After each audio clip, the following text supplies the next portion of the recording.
¿No lo has notado? En casi toda historia de fantasía, los héroes deben enfrentarse a un villano que parece una fuerza imparable. Dioses caídos, entidades demoníacas, reyes inmortales, seres capaces de destruir el mundo con solo desearlo. Pero, si son tan poderosos, ¿por qué nunca acaban con los héroes cuando más vulnerables están? ¿Por qué esperan hasta que sea demasiado tarde? Acompáñenme entonces en este viaje donde descubriremos este fenómeno tan recurrente en el género: villanos todopoderosos que por alguna razón no ejercen su poder como deberían. Responderemos a las preguntas: ¿por qué este recurso es tan común? ¿Qué lo sustenta narrativamente? Y más importante aún, ¿por qué parece ya hora de dejarlo atrás?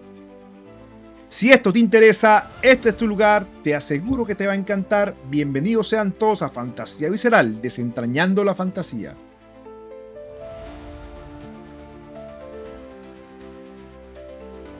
Hay una máxima narrativa: el conflicto es el corazón de toda historia. En fantasía, ese conflicto a menudo toma forma en un antagonista poderoso.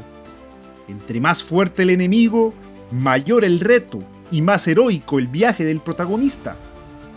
Esto no es casualidad. Muchas historias fantásticas siguen la estructura del viaje del héroe, heredada de mitos y leyendas. En ellas, un personaje común y corriente debe recorrer un largo camino de transformación para finalmente vencer a un enemigo que aparentaba ser invencible.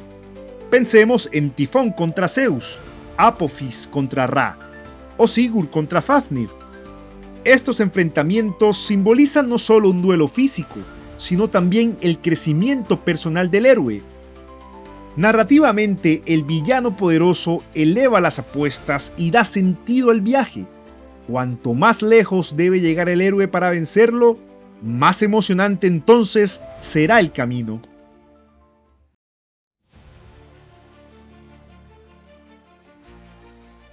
Aquí aparece el dilema. Si el villano es tan poderoso, ¿por qué no liquida al héroe desde el inicio? Muchas historias lo resuelven con explicaciones como la soberbia. El villano no considera al héroe una amenaza. Sauron, por ejemplo, que cree que solo un gran ejército podría enfrentarlo y jamás imagina que un hobbit insignificante destruiría su anillo. Su exceso de confianza lo ciega ante las pequeñas amenazas. Otra explicación son las restricciones mágicas, juramentos, pactos o reglas que limitan la acción de dicha entidad. Odium, por ejemplo, del Archivo de las Tormentas. Aunque este ser tenga gran poder de destrucción y manipulación, siempre estará limitado por pactos y reglas cósmicas, y si rompe las reglas, podría ser aniquilado por fuerzas mayores. Aunque funcionales, estas soluciones muchas veces se sienten como excusas. El villano termina pareciendo más torpe que temible y su amenaza se diluye. Lo que al inicio parecía un titán mitológico, al final es vencido por un golpe de suerte, un artefacto olvidado o el tan fatídico poder del amor.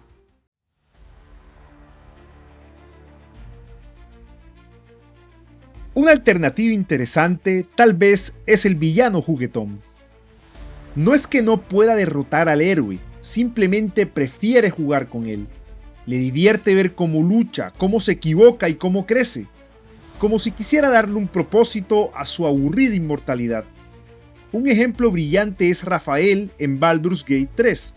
Rafael podría destruir a los protagonistas fácilmente, pero elige manipularlos para que le consigan lo que él quiere. Su poder es evidente, sin duda alguna, pero su estrategia es más retorcida y placentera.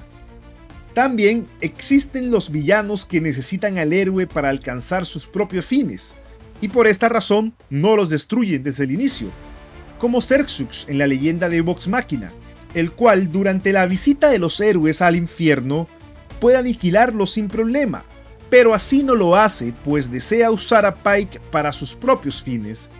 Aquí una consideración: esta motivación puede volverse un cliché si no se maneja bien, pero puede funcionar si ésta se vincula a un conflicto temático más profundo, como hemos visto en los dos ejemplos anteriores.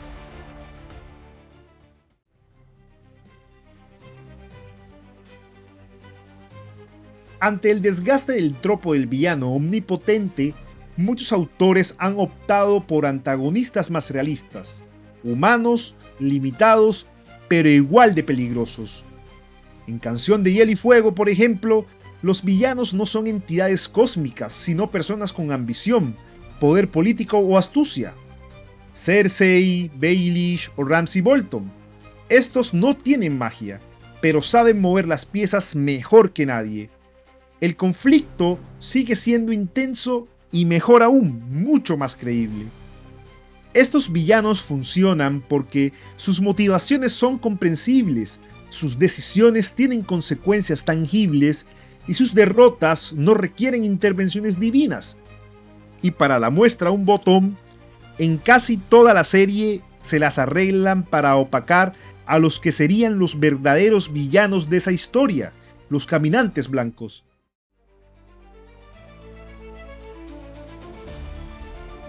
Esa es otra posibilidad, y una que resulta a su modo igual de poderosa.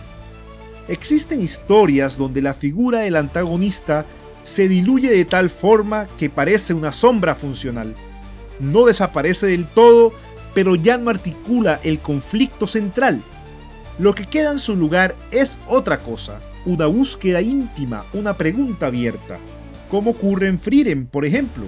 Sí, los demonios existen, su rey también, e incluso hay magos con una brújula moral un poco distorsionada. Pero no son más que ecos de una amenaza que ya fue, obstáculos mínimos para trazar una dirección, no un destino.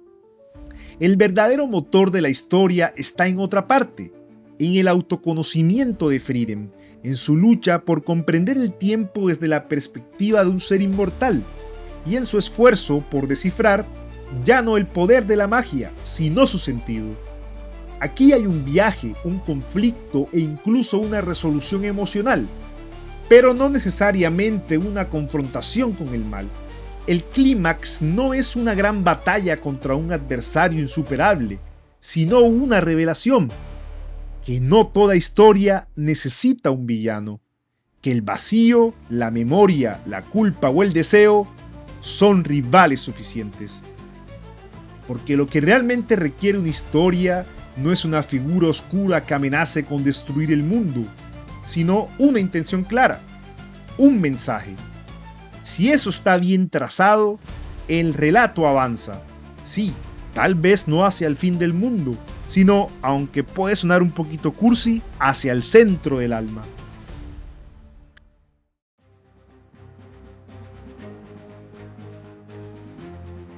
Como vemos, los villanos superpoderosos tienen su lugar en la historia de la fantasía, pues ayudan a construir mundos épicos y sostienen viajes heroicos. Pero su uso excesivo ha generado paradojas narrativas difíciles de ignorar.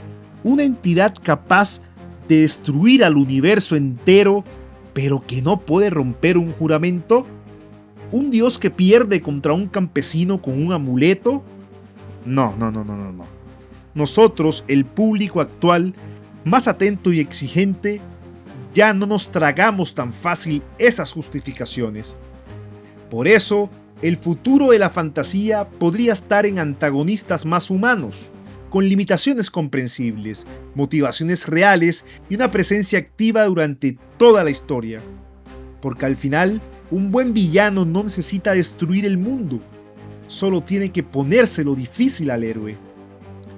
Así que, amigo mío, si estás escribiendo tu propia historia, prueba alejándote del cliché del villano todopoderoso.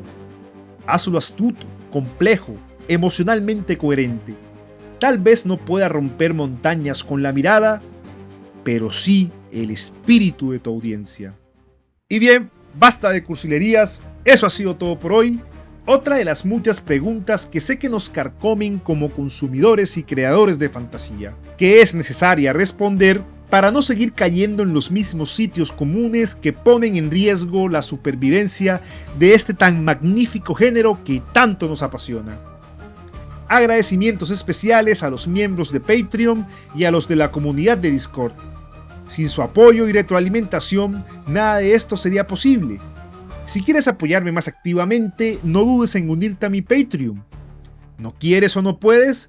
No te preocupes, un simple me gusta, comentario y suscripción me ayudarán enormemente a mejorar mi visibilidad en la plataforma y seguir haciendo este contenido que tanto disfrutamos. Sin más, esto es por ustedes. Hasta la próxima. Nos vemos.